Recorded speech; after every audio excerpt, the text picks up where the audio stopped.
Hello friends, मैं पूनम कुमारी आप सभी का आपके अपने इस यूट्यूब चैनल पर बहुत बहुत स्वागत करती हूँ। दोस्तों, हम लोग ज्योग्राफी की सीरीज़ स्टार्ट किए हैं। ज्योग्राफी की सीरीज़ में हम लोग पृथ्वी की आंतरिक संरचना और फिर सौर मंडल, इन सब के बारे में हम लोग पढ़ चुके हैं। यानी बेसिक से जो है हम लोग स्टार्ट किए हैं ज्योग्राफी को जानने का। तो स्टेप बाय स्टेप जो हम लोगों को आगे बढ़ना है, क्योंकि एग्ज़ाम का सीज़न है। दोस्तों, आप बिहार को ही ले लो तो आपका बीपीएससी आने वाला है, सीडीपीओ का आने वाला है एग्ज़ाम, बिहार एसआई, तो बहुत सारे एग्ज़ाम्स आने वाले हैं। तो इस वजह से जो है यह और भी ज़रूरी हो जाता है। और जो ये जो चैप्टर है दोस्तों, आज जो हम लोग पढ़ेंगे ग्लोब, अक्षांश और देशांतर, तो एग्ज़ाम के पॉइंट ऑफ व्यू से ये चैप्टर ऐसे भी बहुत ज़्यादा इम्पोर्टेंट बन जाता है, क्योंकि बहुत ज़्यादा प्रश्न इससे पूछे जाते हैं। तो हम लोग आज मेनली इस क्लास में ग्लोब, अक्षांश और देशांतर के बारे में जानेंगे। दोस्तों, ग्लोब से रिलेटेड यानी ग्लोब के बारे में जो एक बेसिक समझ होनी चाहिए, तो उससे रिलेटेड एक वीडियो अपलोड किया जा चुका। क्योंकि तीनों का अगर एक साथ हम लोग डिटेल में पढ़ते तो वीडियो थोड़ा यानी क्लास बहुत लंबा हो जाता। तो इस वजह से ग्लोब से रिलेटेड जो एक बेसिक समझ होती है, बेसिक जानकारी होती है, मिनिमम जो जानकारी होनी चाहिए ग्लोब से रिलेटेड, तो उससे रिलेटेड एक क्लास अपलोड किया जा चुका है। तो आप लोग जो है प्लेलिस्ट में जा कर के जो है आप ग्लोब से रिलेटेड जो ये क्लास अपलोड किया गया है, तो आप लोग प्लेलिस्ट में जाकर के मैं रिक्वेस्ट करूँगी कि ज़रूर देखें, ताकि जो अक्षांश और देशांतर जो अभी हम लोग डिटेल में पढ़ेंगे तो उसके बारे में बेहतर आपकी समझ बन सके। क्योंकि जब तक आप ग्लोब को नहीं समझोगे तो अक्षांश और देशांतर को समझना भी थोड़ा मुश्किल होगा। मीन्स ऊपर से चला जाएगा, 50-50 रह जाएगा। तो चूँकि बेहतर तरीके से समझना है, बेहतर स्कोर करना है एग्ज़ाम में, तो आप जो है ग्लोब को ज़रूर देखें। चलो, ग्लोब को तो आप देख ही लेना प्लेलिस्ट में, लेकिन एक ओवरव्यू, एक बेसिक समझ, एक बेसिक जानकारी, चूँकि अक्षांश और देशांतर को अभी पढ़ना हम लोगों को, तो ग्लोब को की भी एक बेसिक जानकारी इन शॉर्ट में मैं आपको बताने का प्रयास करती हूँ। तो दोस्तों, ग्लोब जो है वह एक काल्पनिक यानी पृथ्वी की संरचना को जो जानने का एक समझिए काल्पनिक जो है नमूना कह सकते हैं ग्लोब को। यानी ग्लोब क्या है दोस्तों? तो पृथ्वी की संरचना, जो पृथ्वी जो है हमारा, उसको जानने का एक काल्पनिक क्या कह सकते हैं, रूप कह सकते हैं ग्लोब को। और इस पर जो रेखाएं खींची गई है वह भी काल्पनिक है। अब काल्पनिक ही होगी ना। आप समझो कि जो आंतरिक संरचना वाली जो क्लास थी, यानी पृथ्वी की आंतरिक संरचना से रिलेटेड जो क्लास इस चैनल पे अपलोड किया गया, तो उसमें मैंने बताया था कि किस प्रकार जो पृथ्वी की आंतरिक संरचना जानने के लिए वैज्ञानिकों ने प्रयास किया। तो उसके तहत उन्होंने क्या किया कि जो पृथ्वी की जो आंतरिक संरचना जानने के लिए जो आर्कटिक क्षेत्र है, यानी उत्तरी ध्रुव वाला क्षेत्र जो है, वहाँ खुदाई आरम्भ करवाया था। तो वहाँ खुदाई के दौरान लगभग यानी सिर्फ मात्र 12 किलोमीटर की खुदाई में ही जो सारे वैज्ञानिकों का बैंड बज गया था। तो इतनी मात्र 12 किलोमीटर की खुदाई जो वैज्ञानिक नहीं कर पाए, जो इंसान, जो मनुष्य नहीं कर पाए, तो वो इतनी बड़ी पृथ्वी को कोई यानी इतनी बड़ी पृथ्वी पर कोई एक्चुअल रेखा खींचना क्या संभव है? बिल्कुल संभव नहीं, यानी बिल्कुल इम्पॉसिबल है। तो जो चीज़ इम्पॉसिबल है, जो चीज़ संभव है ही नहीं, जो एक्चुअल लाइन खींचना ही पॉसिबल नहीं है, संभव नहीं है, तो वहाँ क्या किया जा सकता? काल्पनिक रेखा ही खींचा जा सकता है, काल्पनिक रेखाओं से ही काम किया जा सकता। तो इस वजह से जो ग्लोब है वह काल्पनिक पृथ्वी का एक नमूना कहिए, और उस पर जो रेखाएं खींची गई वह भी क्या है, सारी की सारी काल्पनिक है, चाहे अक्षांश हो चाहे देशांतर हो। तो आज हम लोग जानेंगे कि इन्हीं काल्पनिक रेखाएं, ये जो अक्षांश रेखाएं हैं चाहे जो देशांतर रेखाएं हैं, तो उनका क्या इस्तेमाल है, उनको यानी इन रेखाओं को बनाने का या निर्माण का वैज्ञानिकों का या जो शोधकर्ता है, तो उन लोगों का क्या उद्देश्य रहा होगा, उन लोगों ने क्यों ये इस चीज़ को बनाया। तो आज हम लोग यानी उसका यूज़ हम लोग जानने का प्रयास करेंगे, आखिर ये सब बनाया क्यों गया। तो सबसे पहले तो हम लोग देखेंगे दोस्तों अक्षांश रेखा को। अक्षांश रेखा से पहले ग्लोब को हम लोग इन शॉर्ट में मैं बताती हूँ, ताकि आप लोग अक्षांश और देशांतर को आप बेहतर तरीके से समझ जाओ। तो पृथ्वी जो है, यानी पृथ्वी को जो 2 बराबर भागों में बांटती है दोस्तों, यानी पृथ्वी को 2 बराबर भागों में बांटती है, यानी एक उत्तरी ध्रुव और एक नीचे आपका दक्षिणी ध्रुव। तो इसको क्या कहते हैं? 0 डिग्री लाइन कहते हैं, और इसको विषुवत रेखा भी कहते हैं, इसको भूमध्य रेखा भी कहते हैं, और इसको इक्वेटर भी कहते हैं। तो इसको कई नामों से जाना जाता है, चाहे विषुवत रेखा कहिए, चाहे भूमध्य रेखा कहिए, चाहे 0 डिग्री लाइन कहिए, चाहे इक्वेटर कहिए, ये सारा क्या है, यह एक ही नाम है। तो पृथ्वी को 2 बराबर भागों में कौन बांटती है, तो विषुवत रेखा, भूमध्य रेखा या 0 डिग्री लाइन या इक्वेटर। तो उसके बाद क्या होता है दोस्तों, इस भूमध्य रेखा के ऊपर और एक लाइन काल्पनिक रेखा खींची हुई है 23.5 डिग्री पे। इसको क्या कहते हैं, तो इसको कहते हैं कर्क रेखा। ठीक भूमध्य रेखा के जिस प्रकार ऊपर कर्क रेखा है, तो उसी प्रकार नीचे क्या है, मकर रेखा। यह भी कितना है दोस्तों, तो 23.5 डिग्री पर है। क्या है, मकर रेखा। उसके बाद मकर रेखा के ठीक नीचे क्या है, आपका अंटार्कटिक रेखा। ये कितना है दोस्तों, 66.5 डिग्री पे है अंटार्कटिक रेखा। वहीं कर्क रेखा के ऊपर क्या है, 66.5 डिग्री पे, यानी जिस प्रकार नीचे की स्थिति होगी उसी प्रकार ऊपर, यानी भूमध्य रेखा के नीचे की स्थिति जैसी होगी वैसे ही क्या होगी, भूमध्य रेखा के ऊपर की स्थिति भी होगी। तो यहाँ भी जो है 66.5 डिग्री पे क्या है, आपका ऊपर क्या है, अंटार्कटिक रेखा। और ये क्या हो गया आपका, यानी अगर दिशाओं का हम बात करें, दिशाओं के बारे में जानकारी की बात करें, तो ये हो गया उत्तरी ध्रुव, ये हो गया साउथ यानी दक्षिणी ध्रुव, ये हो गया ईस्ट यानी पूरब, और ये हो गया वेस्ट यानी पश्चिम। तो ये हो गया आपका उत्तरी ध्रुव, और ये हो गया क्या दोस्तों, दक्षिणी ध्रुव। तो ये हो गया ग्लोब। तो यहाँ जो है दोस्तों, हम लोगों को ग्लोब के बारे में डिटेल में नहीं जाना, हम लोगों को अक्षांश और देशांतर के बारे में पढ़ना है, क्योंकि ग्लोब के बारे में डिटेल में मैं पढ़ा चुकी हूँ। तो ये जो ग्लोब है, तो यहाँ जो ये सब क्या है दोस्तों, ये अक्षांश रेखाएं, चाहे 0 डिग्री लाइन ले लीजिए, चाहे कर्क रेखा ले लीजिए, चाहे मकर रेखा ले लीजिए, चाहे अंटार्कटिक रेखा लीजिए, चाहे आर्कटिक रेखा लीजिए, कोई भी रेखा, ये क्या है, अक्षांश रेखाएँ हैं। तो ये अक्षांश रेखाओं का इस्तेमाल क्यों होता है, अब इसको हम लोग जानेंगे। तो अक्षांश रेखाओं के इस्तेमाल की बात करें दोस्तों, तो अक्षांश रेखाओं का इस्तेमाल होता है आपको पर्यावरण की स्थिति यानी जलवायु को जानने के लिए, यानी किस स्थान पर किस प्रकार की जलवायु होंगी, कैसा वहाँ पर्यावरण होगा, किस प्रकार की जो मौसम होंगे, यानी इन सब चीज़ों को जो जानने का जो तरीका है पृथ्वी पर, तो वह क्या है, इन अक्षांश और अक्षांश रेखाओं के द्वारा जो है जाना जाता है। जैसे पिछली क्लास में मैंने बताया कि ये कर्क रेखा और मकर रेखा के बीच क्या होता है, सूर्य की रोशनी सीधी पड़ती है, यानी कर्क रेखा और मकर रेखा के बीच सूर्य जो है घूमती है, तो वहाँ क्या होगा, हमेशा गर्मी रहेगी, क्योंकि सूर्य की रेखाएं क्या है, किरणें सीधी पड़ रही है, तो वहाँ हमेशा क्या होगा, गर्मी होगी। जहाँ गर्मी होगी तो क्या होगा, जो समुद्र का जो जल स्तर है भाप बन करके ऊपर आएगा, और भाप बन के जब जल स्तर ऊपर आएगा तो वो क्या होगा, बारिश के रूप में फिर नीचे आएंगे। तो जहाँ गर्मी होगी वहाँ बारिश होगी, और जहाँ बारिश होगी वहाँ क्या होगा, वहाँ वन होंगे, क्योंकि बारिश से जंगल पेड़ पौधों के लिए जल जरूरी है। तो वहाँ ये स्थिति पता चलती है कि जहाँ उष्णता होगी, यानी जहाँ उष्ण कटिबंध होंगे, तो उष्ण कटिबंध कहाँ होंगे, तो आपके कर्क रेखा और मकर रेखा के बीच में, क्योंकि वहाँ सूर्य की किरणें क्या हो रही है, डायरेक्ट पड़ रही है, सीधी पड़ रही है।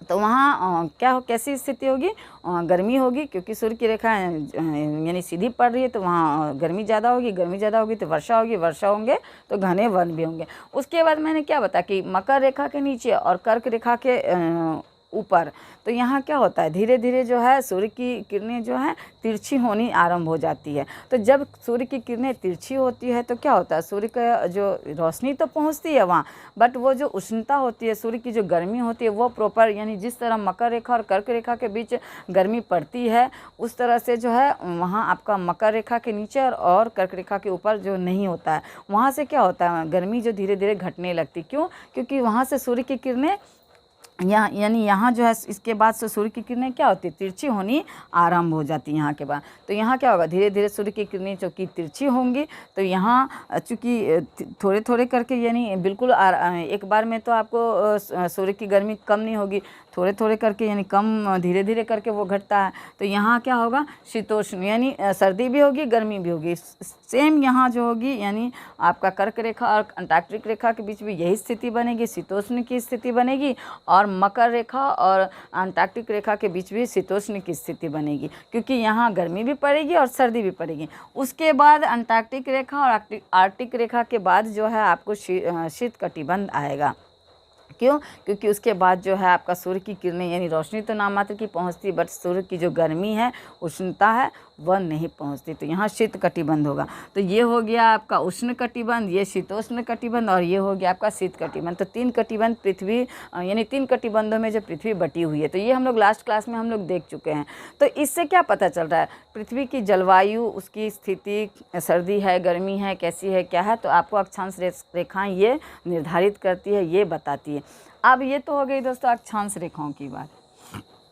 अब हम लोग देशांतर रेखाओं के बारे में जानेंगे, यानी देशांतर रेखाएं पृथ्वी पर क्यों खींची गई है। तो देशांतर रेखाओं के इस्तेमाल की बात करें दोस्तों, तो देशांतर रेखाओं का इस्तेमाल जो है पृथ्वी पर आपका जो समय और तिथि निकालने के काम में आता है। तो समय और तिथि निकालेंगे, यानी समय और तिथि निकालना भी हम लोग देखेंगे, और जलवायु अक्षांश रेखाओं के थ्रू तो हम लोग देख ही चुके हैं कि किस तरह से निकालना है। और बात करें दोस्तों अक्षांश रेखाओं की, यानी ग्लोब पर जो काल्पनिक अक्षांश रेखाएं वह कितनी है। तो यहाँ मान लीजिए ये आपका ग्लोब है, और ये आपका नॉर्थ है, ये साउथ है, ये ईस्ट और ये वेस्ट है, और ये क्या हो गया आपका भूमध्य रेखा। तो आपका भूमध्य रेखा के यानी कि आपका इधर भी कितना होगा, 90 अक्षांश रेखाएं होंगी, और इधर भी क्या होंगी दोस्तों, तो 90 अक्षांश रेखाएं होंगी। तो आपका 90-90 क्या हो जाएगा दोस्तों, अगर 90-90 ऐसे देखोगे तो आपका 180 ही होगा। लेकिन यहाँ एक विषुवत रेखा भी है दोस्तों, जिसको हम लोग 0 डिग्री लाइन या इक्वेटर के नाम से जानते हैं, तो वो भी होगा। तो वो क्या हो जाएगा दोस्तों, आपका 181। तो कई बार जो है स्टूडेंट गलती करते हैं दोस्तों, एग्ज़ाम में बहुत बार प्रश्न पूछा जाता है कि अक्षांश रेखाएं पृथ्वी पर कितनी हैं। तो अगर मान लीजिए आपके पास ऑप्शन के रूप में 181 नहीं होगा तो 180 होगा, तो आप 180 टिक करना। अगर दोनों हो, यानी 181 भी हो और 80 भी हो, तो आप 181 को टिक करके आना, क्योंकि विषुवत रेखा भी क्या है, अक्षांश रेखा ही है। तो ऑप्शन के अकॉर्डिंग जो है आप लोग निर्णय करना, अगर 181 है तो 181 ही टिक करना। तो ये तो हो गई अक्षांश रेखाओं की बात। अब हम लोग बात करें देशांतर रेखाओं की।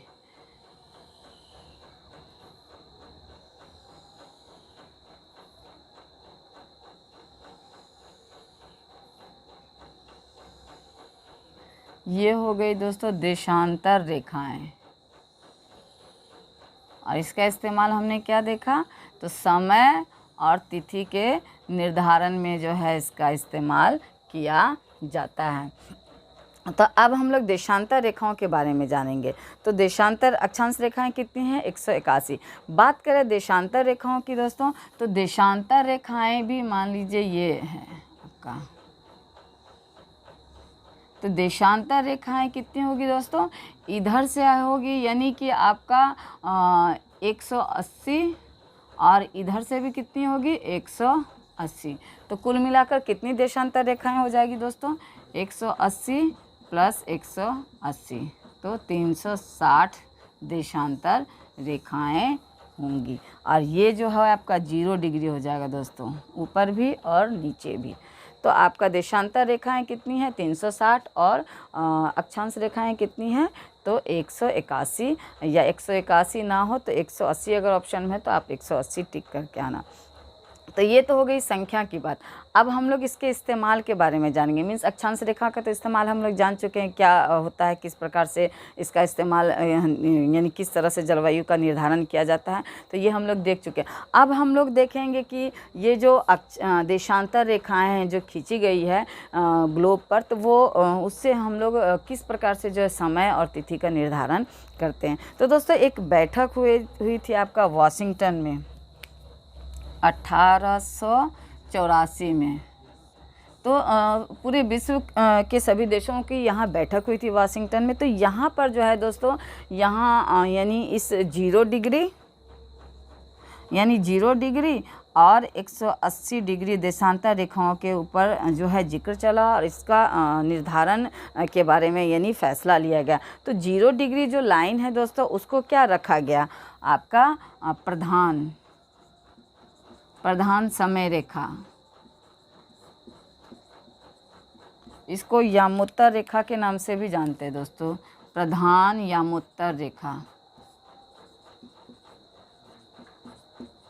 प्रधान यामोत्तर रेखा। और 180 को क्या यानी 180 का जो देशांतर है उसको क्या रखा गया दोस्तों आपका, तो तिथि, प्रधान तिथि रेखा, तिथि रेखा। इसका निर्धारण कहाँ किया गया, तो 1884 में जो वाशिंगटन में बैठक हुई थी विभिन्न देशों की, तो वहाँ पर इसका निर्धारण किया गया। इसको याद रखना भी आसान है दोस्तों। कांग्रेस की स्थापना कब हुई थी, 1885 में, तो आप इस तरह से भी याद रख सकते हैं। यानी कांग्रेस के जन्म के 1 साल पहले जो है अक्षांश और देशांतर रेखाओं का क्या हुआ था, जन्म हुआ था। तो इसको इस तरह से आप ट्रिक के थ्रू भी याद रख सकते हैं। तो चलिए हम लोग देखते हैं कि 0 डिग्री जो यानी ब्रिटेन का एक शहर है दोस्तों, ग्रीनविच, ग्रीनविच। इस ग्रीनविच से जो है आपको 0 डिग्री लिया गया, यानी प्रधान रेखा को लिया गया, और 180 देशांतर रेखा से क्या लिया गया, तिथि रेखा को लिया गया। तो अब हम लोग क्या करेंगे दोस्तों कि कैसे हम लोग तिथि निकालेंगे और कैसे जो है हम लोग समय निकालेंगे। तो पहले हम लोग समय के बारे में जानते हैं कि समय कैसे हम लोग निकालेंगे। तो ये जो है दोस्तों, यानी आप जब यानी ग्रीनविच जो रेखा है दोस्तों, जो कि ब्रिटेन में पड़ता है, तो इस ग्रीनविच रेखा के जब आप पूर्व के तरफ जाओगे तो आपका जो है 4 घंटा जो है समय बढ़ेगा, यानी +4 होगा। और अगर आप पश्चिम की तरफ आओगे, यानी इस तरफ आओगे, तो माइनस जो है आपका 4 होगा। तो यानी किसी भी देश के जो देशांतर स्थिति आपको पता हो तो, और उसकी दिशा पता हो, यानी देशांतर और दिशा अगर आपको पता हो कि उत्तर में है कि दक्षिण में है, तो उत्तर में, पूर्व में है या पश्चिम में है, तो उसके अकॉर्डिंग क्या करोगे कि आप समय निकाल सकते हो। अब उदाहरण के लिए आप देखो, भारत की जो देशांतर स्थिति है कितनी है, 82.5 डिग्री। तो इसमें क्या करेंगे, आपका 4 को गुना करेंगे तो क्या होगा, आपका 330 आएगा। और 330 को जो है मिनट में अगर कन्वर्ट करते हैं तो हम लोग का कितना आएगा, 530 मिनट आएगा। यानी आपका कितना हो जाएगा, 5.5 घंटा आगे हो जाएगा। यानी हम लोगों का जो समय है, भारत का जो समय है, वह ग्रीनविच से कितना आगे है, तो 5.5 घंटा आगे है। अब अगर पूछा जाए कि ग्रीनविच समय जो है आपका 12 बज रहा है, तो भारत में कितना होगा, तो भारत में कितना बज रहा होगा दोस्तों, तो उस समय 5:30 बज रहा होगा। ऐसे अगर पूछे कि ग्रीनविच समय 11 बज रहा है, तो आपका कितना हो जाएगा, 4:30। तो उसमें क्या कीजिएगा, 5:30 को आपको, यानी जो भी ग्रीनविच का समय होगा उसमें क्या होगा, ये जो समय हमारा निकला है 5.5 घंटा, वह क्या होगा, प्लस होता चला जाएगा। वैसे ही अगर मान लीजिए कि कोई भी देश आपका पश्चिम में स्थित है, और वहाँ क्या होगा, पश्चिम अगर स्थित है तो वहाँ क्या होगा, माइनस होगा। तो मान लीजिए कि कोई देश यानी कोई भी मान लीजिए उसका समय है, तो उसमें क्या करिएगा, आप उसको 4 माइनस कर दीजिए, तो उसका क्या हो जाएगा, आपका एक्चुअल समय निकल जाएगा। तो इस तरह से हम क्या कर सकते हैं, समय को हम लोग निकाल सकते हैं। यानी अगर उत्तर में है, यानी पूरब में है, तो पूरब में क्या होगा, 4 घंटा प्लस हो जाएगा। और अगर पश्चिम में है तो उसके देशांतर रेखा, यानी जिस देश के देशांतर रेखा के बारे में स्थिति पता हो, तो ग्रीनविच से क्या करेंगे, 4 घंटा हम लोग माइनस कर देंगे। तो इस तरह से क्या हो जाएगा, हम लोगों का समय निकल के आ जाएगा। तो पूरे पृथ्वी का जो समय है इसी तरह से दोस्तों निकाला जाता है। और ये निर्धारण कब किया गया, तो 1884 में जो है ये निर्धारण किया गया। तो ये तो हो गया समय की बात। अब यहाँ हम लोग एक चीज़ देखते हैं दोस्तों, ये जो 0 डिग्री लाइन है, तो ये जो रेखा है आपका, तो इसकी दूरी किस प्रकार से जो है, कहाँ अधिक है कहाँ कम है, तो इससे रिलेटेड प्रश्न भी पूछा जाता है बार बार। तो यहाँ जब यानी कोई भी देशांतर जो रेखा है उसकी जो दूरी सबसे कम होगी तो कहाँ होगी दोस्तों, ध्रुवों पर होगी। क्यों होगी, कि आप देखो यहाँ ये रेखा यहाँ आकर के मिल जा रही है और यहाँ आकर के क्या हो रही है, फिर वापस मिल जा रही है। तो यहाँ ये इस ध्रुव पर भी मिल रही है ये रेखा, यहाँ पर भी मिल रही है। तो जब क्या हो रहा है, यहाँ इस प्रकार की स्थिति बन रही है, तो यहाँ और यहाँ दोनों जगह क्या हो रहा है, दूरी उसकी कम होगी। यानी उत्तरी ध्रुव पर भी देशांतर रेखा की दूरी कम होगी, दक्षिणी ध्रुव पर, यानी किसी भी ध्रुव पर क्या होगा, देशांतर रेखा की दूरी कम होगी। वहीं बात करें आपका विषुवत रेखा के पास, तो विषुवत रेखा के पास जो है देशांतर रेखाओं की दूरी क्या होगी, अधिक होगी। अब यहाँ देखो, ये देशांतर और इस देशांतर के बीच कितनी दूरी है, इस देशांतर के बीच कितनी दूरी है। तो यह प्रश्न पूछा जाता है कि आपका देशांतर रेखाओं की अधिकतम दूरी कहाँ होगी, तो आपका भूमध्य रेखा के पास जो है सबसे अधिकतम दूरी होगी देशांतर रेखाओं की। कम कहाँ होगी, तो आपका 0 डिग्री लाइन यानी उत्तरी ध्रुव या दक्षिण ध्रुव के पास जो है, यानी ध्रुवों के पास क्या होगी, इसकी रेखा यानी दूरी जो है देशांतर रेखाओं की कम होगी। उसके बाद क्या होता है दोस्तों, अगर एक देशांतर रेखा यानी 180 देशांतर आपका इधर से है और 180 देशांतर रेखा इधर से, यानी कुल मिलाकर 360 देशांतर रेखा है। तो ये जो 180 देशांतर रेखाओं के बीच जो है आपका 15 डिग्री का जो है आपका अंतर रहता है। तो इस प्रकार जो है पूरे पृथ्वी को क्या किया है, 24 जो है, चूँकि पृथ्वी पर क्या होता है 24 घंटे होते हैं, तो पूरे पृथ्वी को जो है 24 जोनों में बांट दिया गया है। इसीलिए हम लोग पृथ्वी पर कितने घंटे का दिन देखते हैं, 24 घंटे का दिन देखते हैं। तो यानी एक देशांतर रेखा के बीच दूरी कितनी होगी दोस्तों, तो आपका 15 डिग्री होगी। और बात करें अक्षांश रेखाओं की दूरी, ये भी पूछा जाता है दोस्तों कि एक अक्षांश रेखा से दूसरे अक्षांश रेखा की दूरी कितनी होगी। तो एक अक्षांश रेखा से दूसरे अक्षांश रेखा के बीच की दूरी की अगर बात करें हम लोग, तो कितनी होगी दोस्तों, तो आपका 111 किलोमीटर। कितनी होगी, 111 किलोमीटर। तो ये 111 किलोमीटर क्या है दोस्तों, अक्षांश रेखाओं के बीच की दूरी है। यानी एक अक्षांश रेखा से दूसरे अक्षांश रेखा के बीच की दूरी कितनी है, तो 111 किलोमीटर। अब बात करते हैं हम लोग देशांतर रेखाओं की। तो ये हो गया क्या दोस्तों, अक्षांश रेखा। ये हो गया दोस्तों अक्षांश रेखा की दूरी, अक्षांश रेखा की दूरी 111 किलोमीटर। अब हम लोग देखेंगे देशांतर रेखा की दूरी। तो देशांतर रेखा की दूरी यानी इस रेखा और इस रेखा के बीच की दूरी कितनी है दोस्तों, तो 111.3 किलोमीटर। यानी लगभग जो है आपका अक्षांश रेखा और देशांतर रेखा की दूरी भी लगभग क्या है, सेम ही रहती है। तो ये अक्षांश रेखा की दूरी तो दोस्तों हमेशा यानी ऊपर से नीचे आपका सेम ही रहेगा, बट देशांतर रेखा की अधिकतम दूरी आपको ध्रुवों यहाँ पर यानी विषुवत रेखा के पास आपका ये होगा 111.3 किलोमीटर, किंतु यहाँ आपका कम हो जाएगा, यानी ध्रुवों पर क्या होगा, यह कम होगा। तो यह भी प्रश्न पूछा जाता है, घुमा करके अगर एग्जामिनर को पूछना होगा तो आपको पूछेगा। तो ये दूरी हमेशा यानी पूरे पृथ्वी पर जो है देशांतर रेखा की दूरी ये नहीं होती है, ये दूरी सिर्फ भूमध्य रेखा पर होती है 111.3 किलोमीटर। तो इसको भी मूल रूप से याद रखिए। तो इस तरह से भी जो प्रश्न घुमा करके पूछा जाता है। तो आप इस तरह से दोस्तों समय भी निकाल सकते हैं, यानी किसी तरह से जो है किसी देश की जो है आपको देशांतर रेखा की स्थिति पता, जैसे हमारे देश की 82 डिग्री हम लोग जानते हैं, तो उसमें क्या किए, प्लस जोड़ दिए। और देशांतर स्थिति पता हो और दिशा पता, तो आप क्या कर सकते हैं, प्लस माइनस करके किसी भी देश का जो है समय आप निकाल सकते हैं। और रहा बात तिथि की दोस्तों, तो तिथि कैसे निकालते हैं, तो तिथि के लिए 180 डिग्री देशांतर रेखा का इस्तेमाल किया जाता है।